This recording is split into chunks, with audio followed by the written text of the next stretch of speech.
que Ele quiser, Ele faz. E aí você pode falar assim: ah, pastor, eu deixei tudo por Jesus. Não, você deixou nada, a sua vida, por tudo, Jesus. Irmão, você deixou nada, tristeza, por tudo, alegria, por causa de Jesus. Você deixou nada, caos, por tudo, Jesus que te deu ordem. Você deixou nada, a morte que estava levando você ao caos, ao inferno. Por tudo, Jesus que te deu vida em abundância, a salvação eterna. Ou seja, você não deixou nada, porque a minha vida e a sua vida não é nada sem Jesus. A nossa vida é nada, é miserável, é podre. Por isso que Ele, o Todo-Poderoso, teve que enviar uma pessoa, um filho, sem mácula, sem ruga, sem mancha, porque só Ele era capaz de transformar vidas, irmãos. Jesus Cristo, o Senhor. Nós tínhamos nada. O que você tinha antes de Jesus? Você podia ser o mais rico, como este homem. Zaqueu era chefe dos publicanos, a raça mais odiada pelos judeus, porque eram homens que estavam em uma posição que cobravam impostos, muitos esses maiores do que eles podiam pagar. Foi falado aqui no estudo bíblico: se eu, como judeu, não conseguisse pagar os meus impostos, o que acontecia? Eu era entregue àquele governo, àquele senhor, para pagar a minha dívida. Ou seja, eu era me tornado escravo, porque eu não conseguia pagar. Então esse homem era odiado, esse homem era rico, mas esse homem tinha tudo na vida. Para que ele precisava de Jesus? Tem muita gente no nosso meio, no nosso povo, nessa sociedade, que acha que por ter tudo, por ter dinheiro, não precisa de mais nada. Leve engano. Quantos aqui já ouviram ou já até falaram: essa pessoa é muito boa, essa pessoa é maravilhosa, gente, essa pessoa, ela tem tudo na vida, o que falta para ele, só falta Jesus. Irmão, falta tudo. O que é o dinheiro sem Jesus? O que é a saúde sem Jesus? O que é você ter bens sem Jesus? Não é nada, porque o próprio Deus diz que a traça e a ferrugem irão corroer tudo, mas aonde Ele passa, irmão, tudo é transformado. Então esse Zaqueu, ele tem aula a nos ensinar nessa manhã, coisa bem rápida, mas 3 ensinamentos. Primeiro, ele falou que quando soube que Jesus ia passar, ele se apressou e, por ser de pequena estatura, subiu no lugar. Por quê? Porque quando eu quero ver Jesus, eu vou até onde ele vai passar. Quando eu quero me encontrar com Jesus, eu não fico esperando ele vir até mim, eu vou até ele. Porque, queridos, quem é o maior? Quem precisa mais somos eu e você.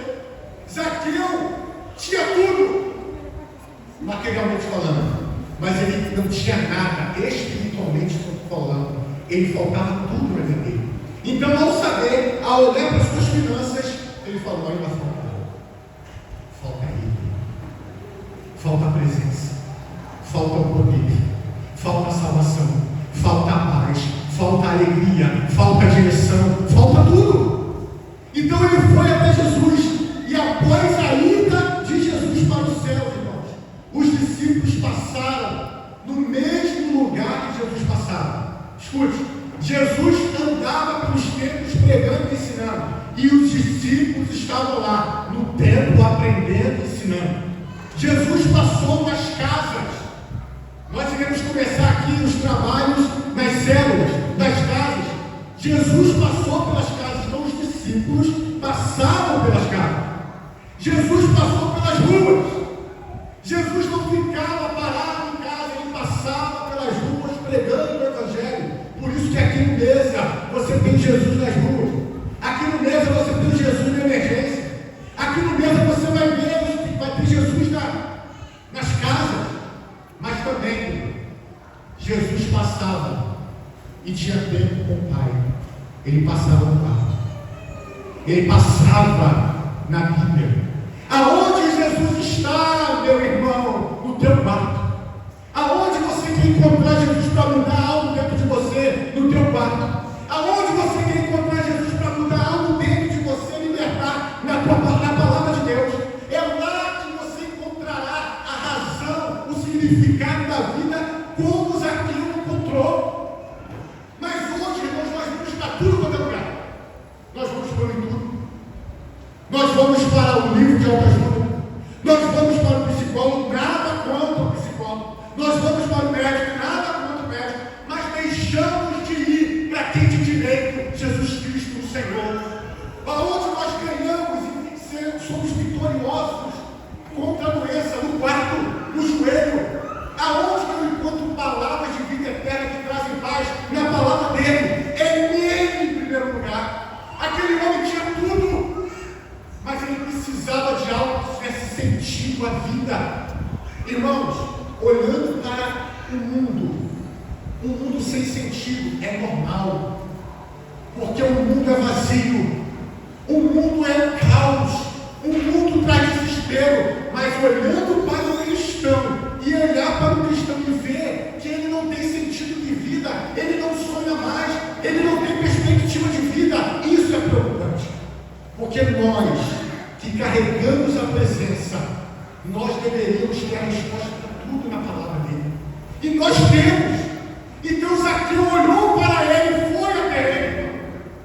Quantos de nós, irmãos, deixamos de estar onde Jesus esteve e queremos criar os nossos próprios caminhos? Quantos de nós queremos deixar de estar fazendo o que Jesus fez, querendo fazer o que nós queremos fazer? Zaqueu deixou as coisas para trás e foi até ele. Eu te pergunto, não me responda. Você tem ido até Jesus? Você tem ido até ele constantemente apresentando este algo que falta na tua vida, embora você tenha tudo? O que falta na tua vida? E segundo, irmãos, Zaqueu honrou a Jesus. Leia comigo, no versículo 8, diz assim: ele disse, Zaqueu, por sua vez, se levantou e disse ao Senhor: Senhor, Senhor, diga Senhor. Você sabe o que significa essa palavra? Você sabe a profundidade desta palavra? Você sabe a responsabilidade que ao dizer essa palavra você tem após dizê-la? Você sabe o que isso acarreta na sua vida depois que você diz essa palavra? Irmãos, falamos que aonde Jesus passou, teve a sua vida transformada. Mas em outros lugares, Deus não transformou, Jesus não transformou vidas. Por quê, irmãos? Abra comigo em Marcos 6, versículo 1. Escute, dependendo do que você esteja fazendo na sua vida, nada terá solução. Escute essa, não saia daqui, preste atenção. Em Marcos 6:1, você conhece esse texto, mas de repente passou batido algumas coisas. Diz assim: Jesus, Marcos 6, versículo 1, Jesus saiu dali e foi para a sua cidade, acompanhado dos seus discípulos. Quando chegou o sábado, começou a ensinar na sinagoga, e muitos dos que ouviram ficaram admirados. De onde lhe vêm estas coisas? Perguntavam eles. Que sabedoria é esta que lhe foi dada? E estes milagres que ele fez? Não é este o carpinteiro, filho de Maria, irmão de Tiago, José, Judas e Simão? Não é este? Não estão aqui conosco as suas irmãs? E ficaram escandalizados por causa dele. Jesus lhe disse: só em sua terra, em sua própria terra, entre seus parentes, em sua própria casa, em que um profeta não tem honra, pôde fazer ali nenhum milagre, exceto impor as mãos sobre alguns doentes e curá-los. Ele ficou admirado com a incredulidade deles. Então Jesus passou a percorrer os povoados e ensinando. Você tem? Jesus, o Senhor, já tinha provado e comprovado que ele era diferenciado, que ele não era uma pessoa comum, que ele era filho de Deus, que ele era uma divindade por tudo que ele fez. Mas na sua própria terra, no meio dos seus, ele não foi honrado. Você tem aprendido sobre honra aqui. O que é honrar alguém, irmão? É você fazer diferença. Jesus não é o seu camarada, embora ele seja amigo. Jesus não é o seu mano. Jesus não é um qualquer, ele é Senhor. Escute essa. Hoje tem uma ideologia eclesiástica que pode, que deve chamar Deus, chamar Jesus de você. Ah, você sabe, né, Jesus? Ah, você sabe não. Ele está sentado à destra de Deus. E ele é Senhor e Rei, o Todo-Poderoso. Ele não é você. Ele é Senhor. E ele governa toda a terra. Precisamos parar com a falta de respeito com o nosso Deus, com o nosso Senhor. Porque quando eu chamo ele de qualquer um, eu estou desonrando. Você não vê em nenhuma parte da Bíblia chamando Deus, chamando Jesus de você. Mas pastor, esse homem que se converteu numa comunidade, numa favela, ele tem gíria? Sim, ele tem gíria. Porque está enculado, assim como eu e você temos nas elas, e estamos sendo libertados, mas ao conhecer a palavra, tudo se transforma. Ao conhecer a verdade, eu honro ao meu mestre. Então, irmãos, aonde está Deus na tua vida? Onde Deus está? Ele está acima de tudo e de todos. Agora, onde o Senhor está na sua vida? Ele está acima de tudo e de todos. Você tem honrado a posição de Jesus na sua vida? Lembra que eu falei? Senhor, essa palavra que vem depois, que você pronuncia, ela pode ser uma bênção ou uma sentença na tua vida. Irmãos, pare. De 100 anos para cá, estão massacrando a palavra de Deus. Irmãos, eu fico com os 2 pés atrás quando alguém chega para mim e fala só: o Espírito Santo me revelou algo novo, algo que há 2000 anos atrás nunca foi falado, você não vê em livro nenhum, mas a este homem foi revelado algo diferente do que está na palavra e que os pais da igreja fizeram com os 2 pés atrás. Porque a maior mãe de todas as heresias é a própria palavra de Deus, não por conta dela, mas por quem a interpreta segundo a sua vã sabedoria. Então, irmãos, aonde está Deus na tua vida? Tratar Deus como você a partir de hoje é desonrá-lo. Chama ele de Senhor. Lançar mão do arado é desonrá-lo. Estavam lá 70 homens que experimentaram a beleza de ver Jesus operando milagre. Irmãos, imagina você andando com ele, andando com o mestre, e você olhava para ele e via ele lá, um cara com a mão toda retorcida, e Jesus apenas falou: seja curado. Ah, meu Deus, ficou curado. Você andar com Jesus, e o homem, o jovem, tendo convulsões, porque foi demônio, ele foi e libertou aquele jovem, e ele não mais teve convulsões. O que fazer de um homem que estava há anos e mais anos, décadas, sentado, esperando alguém levar no poço, e Jesus só falou assim: toma tua cama e anda. Queridos, esse é o seu Senhor. E esses homens 70 experimentaram tudo isso. E quando Jesus começou a apertar: olha, você vai ter que aborrecer pai e mãe e filho, Porque aquele que não aborrece não é meu discípulo. Olha, você vai ter que negar a si mesmo. Olha, você vai ter que renunciar a sua vida. Aqueles 70 olharam um para o outro e falaram: Bruno, demais esse discurso, mestre.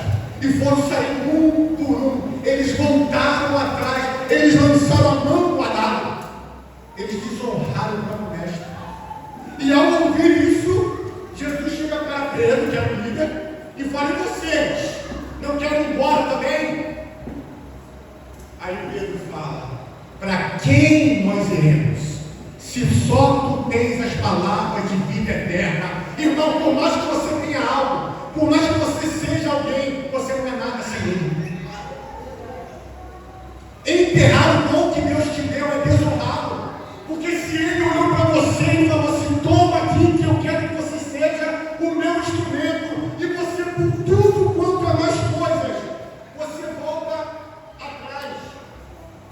Você volta atrás daquilo que ele te chamou. Você está desonrando.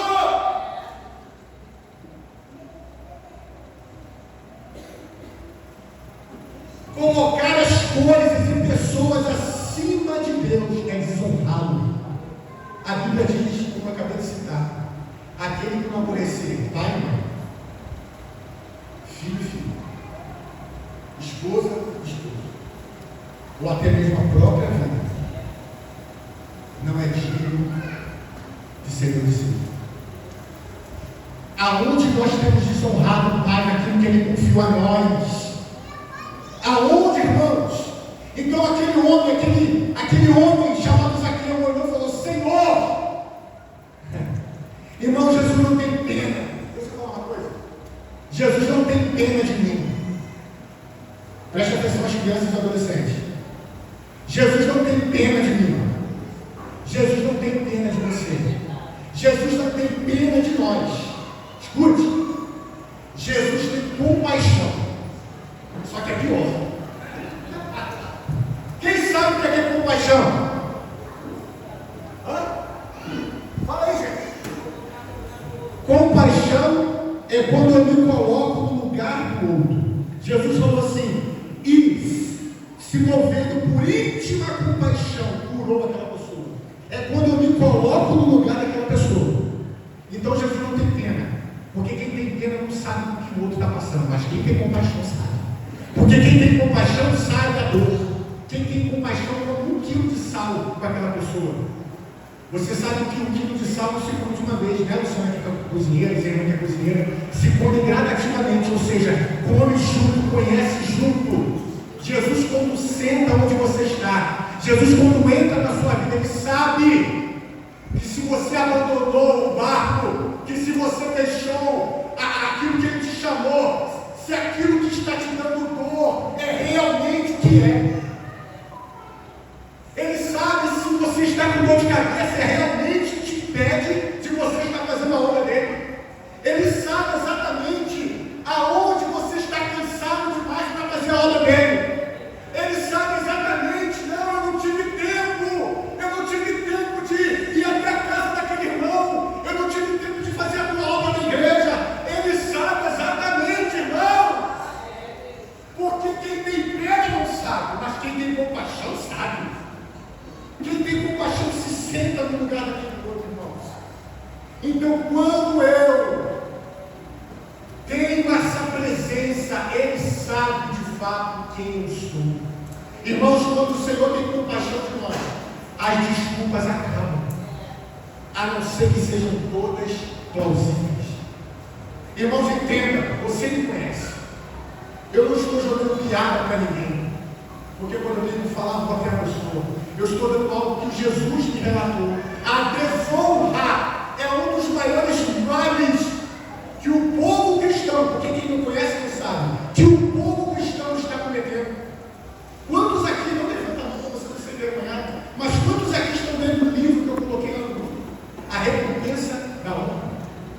De repente você não está lendo porque está até com medo, porque eu falo tanto de você ser massacrado pela palavra, mas a sua vida vai mudar. Você vai ser muito bem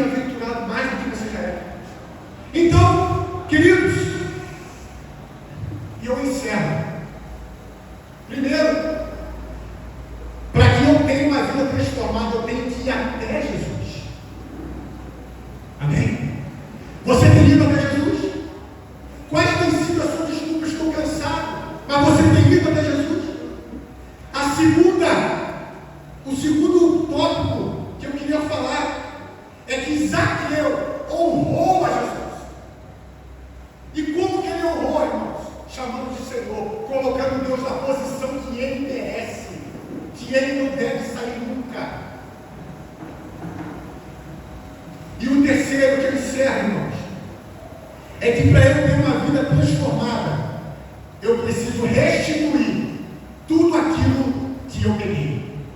Segura essa. Com muito amor e carinho. Pastor Marcelo, quando eu lembrei do Rodrigo falando, quando Deus me converteu, foi uma conversão tão dramática, mas ao mesmo tempo tão maravilhosa. Porque, querido, a conversão é quando você, por emoção, levanta a mão para Jesus. É para quando algo aqui parece que é destruído e fica um vazio. E você olha para Ele e fala, só Ele pode preencher. Eu olhei para Ele, irmãos, e falei, a minha vida não é nada, eu sou um miserável sem Ele. Então eu falei, Senhor, sem a tua ajuda eu não posso. Então me tira essa corrente. E aí Jesus me resgatou. Após isso, eu saí e andei mais ou menos uns 4 quilômetros, tentando achar aquela pessoa que eu tive problemas no passado, para me retratar com ela. Me dê um exemplo, pastor. Nesse dia eu encontrei com 3 ou 4 pessoas que, por conta de futebol, que por conta, lembra, eu tinha uma vida violenta. Irmãos, para alguns parece, mas para outros não. Eu quase matei pessoas por conta. Eu estava com esse demoniado de casamento, que as pessoas tentavam segurar. Eu era endemoniado. Eu quase matei pessoas por conta da minha ira. E após a minha conversão, eu saí um por um pedindo perdão. Eu restituí o rompimento que eu tive com aquela pessoa. Por quê, pastor? Porque você estava com medo de ficar? Não. Porque agora eu era cristão. E eu me envergonhava do nome dele. Porque eu deixei de falar com uma pessoa por causa de problemas. Você entende isso? Escute. O que é restituir? É devolver a alguém o que lhe foi tirado.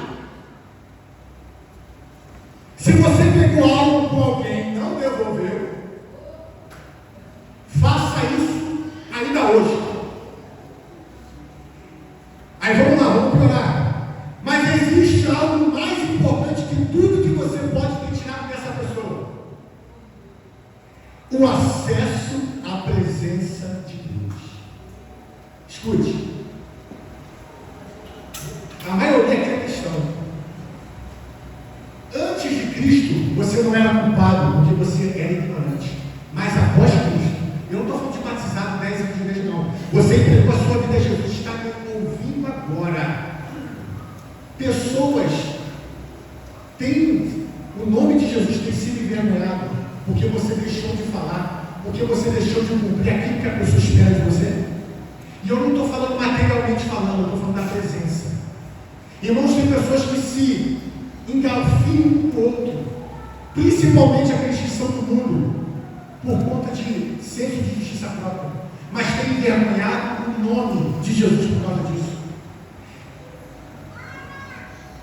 Eu tinha, quem aqui, falando disso quarta-feira, quem aqui de 2020 a 2022, principalmente em 2022, passou por problemas de discussão por causa de política?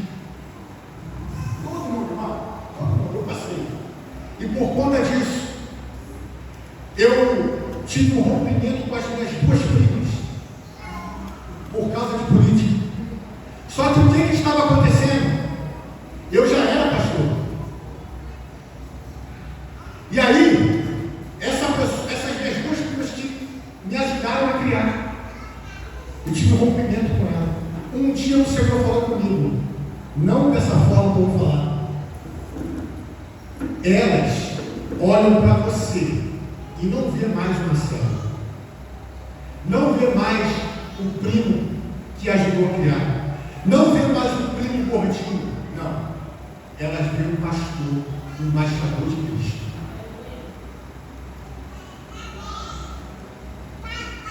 Elas olham para você e vê um referencial de homem de Deus, não mais uma pessoa qualquer. Só que por causa da sua atitude, elas têm visto hipócrita, que briga mais por política do que expor o meu nome. Eu estou falando de política porque foi isso que aconteceu, mas de repente na sua vida é outra coisa. De repente é dinheiro, de repente é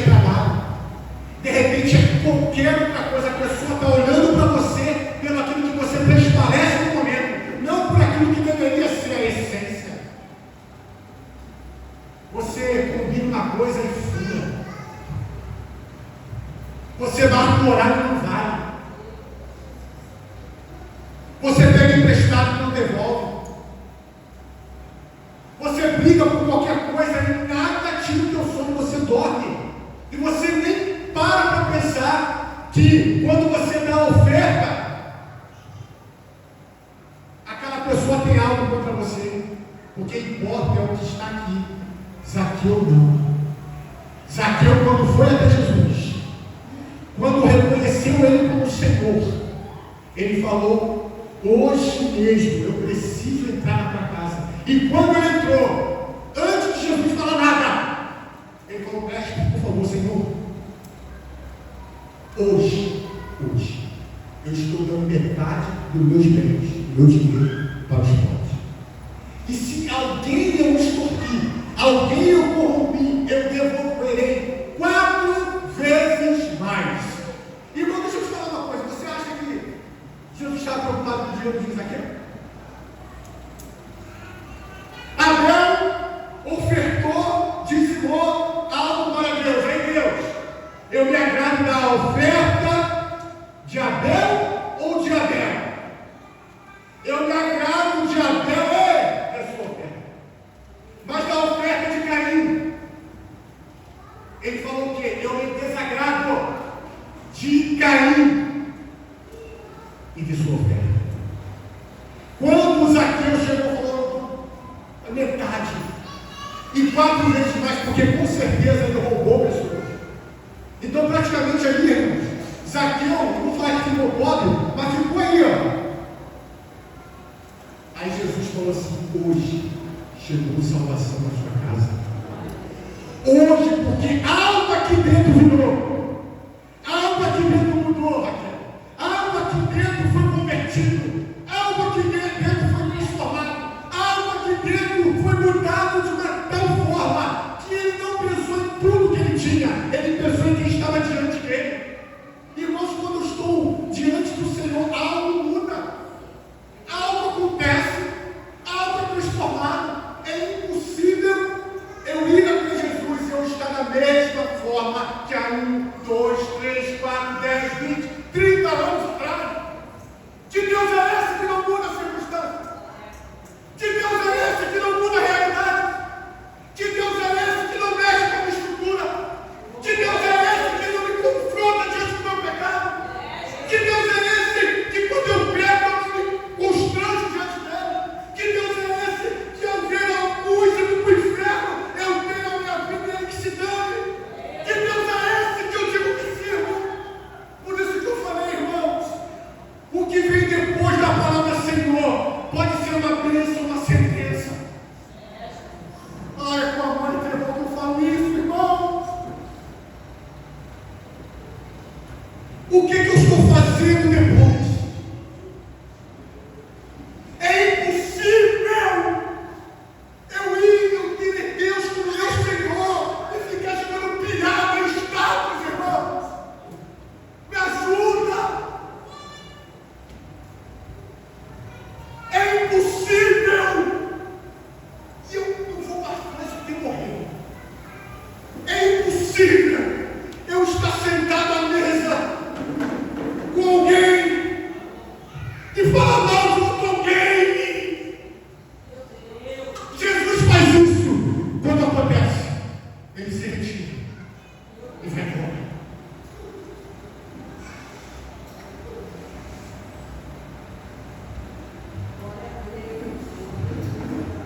Precisamos rever nossa cabeça. 2 Coríntios 13.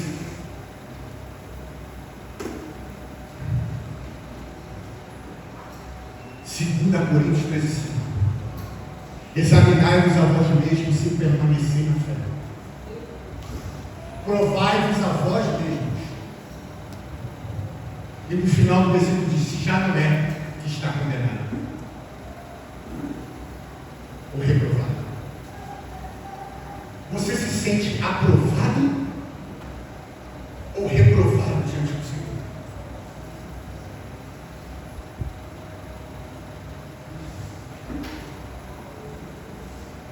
É impossível dizer dizer que Ele é Senhor e eu continuar sendo o Senhor da minha vida. Não tem como servir a dois senhores. Certo? E às vezes você olha para esse versículo e acha assim: não, eu sirvo a Deus, eu não sirvo ao diabo, não. Mas você está servindo a você mesmo. Pena, irmãos, que o que eu estou falando aqui para alguns está entrando aqui e senta aqui. Porque daqui a pouco vai sentar a roda dos escarnecedores e vai continuar falando a mesma coisa que fazia. Se a palavra de Deus, a toda poderosa, não constranger você, ninguém mais constrangerá.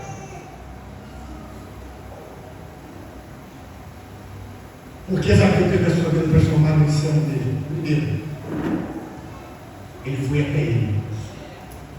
Só ele tem palavra de vida eterna. Só ele pode curar. Só ele pode transformar. Só ele pode transformar um assassino em um servo de Deus. Só ele pode transformar uma depressiva em uma pastora, uma líder, uma mestre. Só ele pode transformar você no que você é hoje. E em segundo, ao ir até Jesus, ele reconheceu a oportunidade e honrou como deveria. Você que está com o seu ministério parado, ainda há tempo de voltar a honrar o Senhor. Você que lançou o manto arado, lembra o que é o arado? O arado aqui, ó. Estava olhando aqui. Olhando o arado. Não tirando o olho do arado. Não tirando o olho do arado. Aqui, ó. Daqui a pouco, algo te chama a atenção. E você começa a olhar para trás. Aquele que lança a mão do arado, olha para trás. Não é digno de mim. Você que blasfemou, é hora de voltar. Você que experimentou da presença, é hora de voltar. A melhor forma de honrar a Jesus é entregando a sua vida para Ele. Eu queria que você fechasse seus olhos.